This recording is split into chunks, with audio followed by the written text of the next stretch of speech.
ஆண்டவராகிய இயேசு கிறிஸ்துவின் நாமத்தினாலே இந்த காலை நேரத்தை உங்களை வாழ்த்துகிறேன்.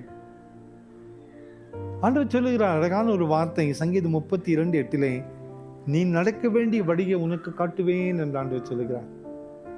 I will teach you in the way you should go. நீ நடக்க வேண்டிய வழியை உனக்கு நான் காட்டுவேன், என்னால முடியும். அன்பான குடும்பத்தின் மக்களே,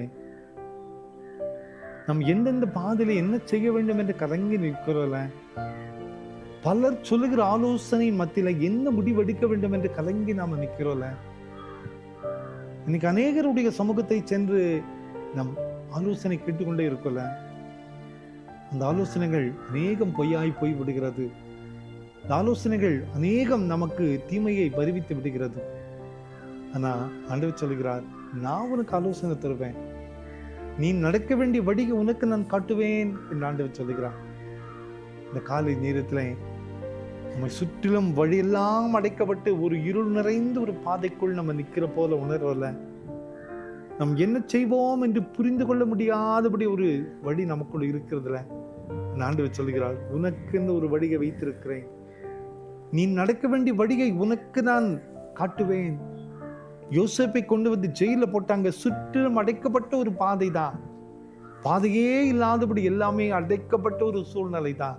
ஆனால் ஆண்டவரையே நம்பி அவன் வாழ்ந்ததுனால அவனுக்கு ஒரு புதிய வழியை, ஆச்சரியமான பாதையை உருவாக்கினார். அந்த வழியில் ஆண்டவர் அழகாக நடத்தி கொண்டு சென்றார்.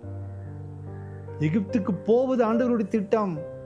அழகாவனை நடத்தி கொண்டு போகிறார். ஏன் இந்த உபத்திரவு, ஏன் இந்த பள்ளத்தாக்கு, ஏன் இந்த வனாந்திரம், ஏன் இந்த படுகுழி, ஏன் இந்த அடிமைத்தனம், ஏன் இந்த போராட்டம்?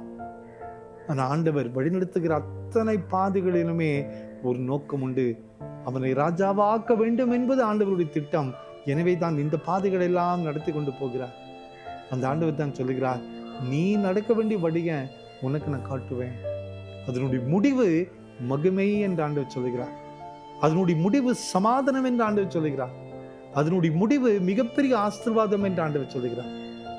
எத்தனையோ ஜனங்களை நடத்தின ஆண்டவர் உங்களையும் என்னையும் நடத்த முடியாதா? நிச்சயமா நடத்துவார். கவலைப்படாதிருங்கள். அந்த ஆண்டவர் தான் சொல்லுகிறார், நீ நடக்க வேண்டிய வழியை உனக்கு நான் காட்டுவேன். நீ என்ன தீர்மானம் எடுக்கணுமோ அது உனக்கு நான் காட்டுவேன். நீ என்ன செய்யணுமோ அது உனக்கு ஆலோசனையா தருவேன். நீ செய்ய வேண்டிய பணிகளை உனக்கு நான் போதிப்பேன் என்று ஆண்டவர் சொல்லுகிறார். அந்த நம்பிக்கையோடு இந்த புதிய நாளை ஆரம்பிப்போமா? கர்த்தர் சொல்லுகிற ஆலோசனை மிகப்பெரியதா இருக்கும். ஜெபிப்போமா?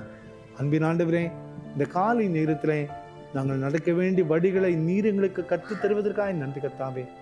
உம்மை சார்ந்து உன் மீது நம்பிக்கை வைத்து உம்மை நோக்கி பார்க்கிற ஒவ்வொருவருடைய குடும்ப வாழ்விலே நீர் தருகிற ஆசீர்வாதங்கள் மிகப்பெரியதப்பா.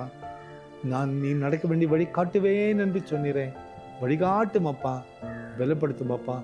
பிறந்த நாளையும் திருமண நாளையும் இந்த நாளிலே நினைவு கூறுகிற ஒவ்வொரு பிள்ளைகளையும் நீ தொடும், ஆசீர்வதியும், வழிநடத்தும். இயேசுவின் மூலம் ஜெபங்களும் எங்கள் நல்ல பிதாவே. ஆமேன், ஆமேன், ஆமேன்.